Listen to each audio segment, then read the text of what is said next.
الصلاة والسلام على رسول الله وعلى آله وصحبه ومن والاه. For this past month, every Sunday after Fajr, we've been talking about the concept of unity. Our first session, we talked about the importance of having unity, first within our families and then in our communities. We also talked about the importance of having good relationships. And last week, we talked about the good relationships that Rasulullah sallallahu alaihi wasallam talked about in his hadith.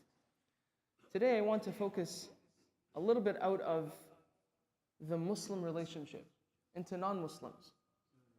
We understand that if we want to live in a community where we are at peace and tolerance with non-Muslims, we also have to understand that the place of non-Muslims amongst in regards to Islam is something where with them we have tolerance, but we also engage in da'wah.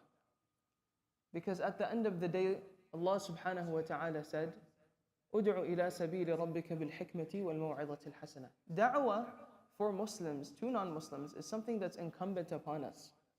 In usul al-fiqh, in legal theory in Islam, you'll understand something called mafhum mukhalif. Mafhum mukhalif means that if an ayah tells you something, it also means that if you do the opposite, then if you do something and you get a reward, then if you don't do it, that means that you're going to get punishment. So if it's incumbent upon you, and if it's a great reward upon us to do da'wah, then if we are not engaging in da'wah, or at least we don't have that concern, that worry for our non-Muslim brothers and sisters on where they are going to reach if we don't give them da'wah and they don't accept Islam, that's also a sin. But many people, they'll come up to me and they'll ask me, okay, I want to give da'wah. I have all of these non-Muslim, colleagues and people that I work with. How do I start? How do I initiate the conversation? When you look at the lives of the Prophet sallallahu alaihi wasallam, and before even Rasulullah sallallahu alaihi wasallam, you look at the life of Yusuf alayhi salam. When he got into trouble and he was falsely accused by the wife of the king and he ended up going into jail, two people had a dream. And for the interpretation of that dream, out of every single person that was there in that prison, they chose Yusuf alayhi salam. And it was not like Yusuf alayhi salam was giving da'wah. It was not like Yusuf alayhi salam was going door to door and he was telling them about Islam and he was telling them about wahdaniyah and believing in one God. Rather, he remained like who he was. So when they went up to him and asked him for the interpretation of the dream, they didn't say, oh, you're the prophet, or you're this, or you're that, but rather they said, "Inna naraka min al-muhsinin." Rather, we saw you from amongst those who have good character. When you look at the life of Rasulullah sallallahu alaihi wasallam, even before he was given nubuwwat, he was given prophethood, he was known as someone who is sadiq al-amin. He was known as someone who would take care of the sick, who was hospitable. He was always there for people. If you needed help financially, mentally, you could always go to him.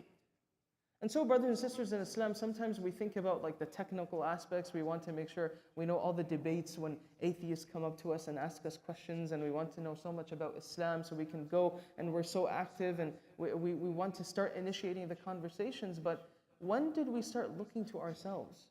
The initiation of da'wah is through good character. When you look at it through the lives of Rasulullah sallallahu alaihi wasallam and every single prophet that came before him. When we were studying in Detroit, it was known that if you want to buy a car, don't buy a car from Dearborn. Dearborn is a Muslim majority city. When we were doing construction of our house, we had a very, very hard time when we were dealing with Muslim contractors. It's a sad reality. Very sad reality. When I was studying in Islamic school, and Islamic schools that I know, there were non-Muslim teachers that were not accepting Islam because they saw the students cheating. It's a sad reality. We want to give da'wah, you want to change the world, but when did we start looking towards ourselves? And so this is a reminder for all of us. Let's try to start with having good character. Because, subhanAllah, having good morals and ethics is something in the workplace that nobody has. Imagine you're the person who has it. These non-Muslims will gravitate towards you. And it's a starting point for giving da'wah.